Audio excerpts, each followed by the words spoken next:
Looking at the Greek word for intimacy is the word koinonia.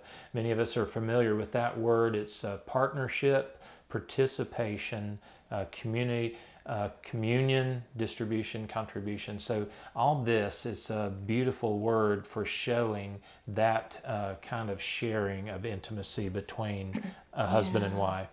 And I like the partnership. So many husbands and wives don't understand we're a partnership. Yeah. We're joint heirs. We are co-heirs. One is not subservient to the other. And I think people get a wrong idea of headship and submission, and they don't understand how that works. That, for example, submission is what a man would do to the leaders of his church.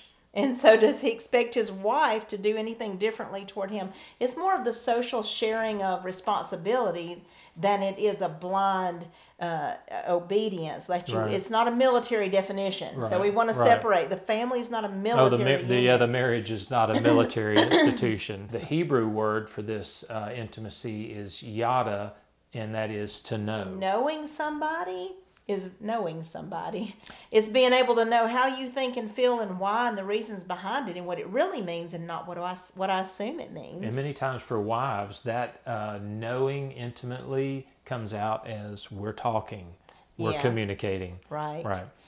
So intimacy is found when couples connect on all levels. And so this is going to be a complete sharing, physically, emotionally, and spiritually. Not just where I want there to be sharing, what I think is important, but what we both think is important. I think one way of looking at this is understanding that we're both caretakers of different aspects of the marriage relationship. So many times, the husband sees the value for the physical intimacy. The wife sees the value of the emotional intimacy because God has made each of us caretakers of different needs that the marriage represents. So the marriage needs both. It doesn't just need one, it needs both, the input from both of you. If it's going to be balanced, if it's going to be well-rounded, it would have both. Otherwise, if he or she dominates, it tends to get lopsided.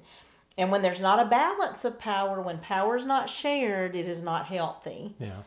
A word about past addictions, porn, infidelity, and sexual trauma. When we think about going deeper in emotional and mental, spiritual, physical intimacy. Right. So there's things that all of us have baggage right from the past. There's things that can be going on currently that can be causing trauma in the relationship, something that your relationship may have suffered from.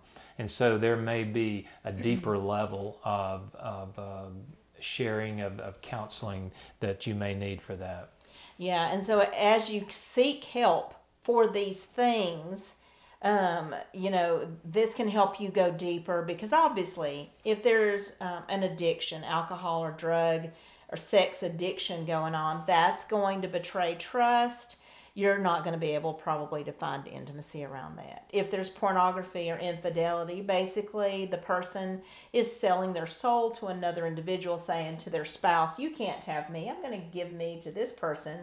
And then there's multiple people in the bed, and there's not intimacy in that. Well, opening this up is basically many times if there's been something like that happening, once the spouse that was the perpetrator may say, well, you just forgive me and we go on. There's got to be a reestablishment of trust, and this is going to take some time. And those are things that you want a third party involved in when you have these kind of things going on. So hopefully you've heard some things that you can apply in your marriage to grow to a greater level of intimacy.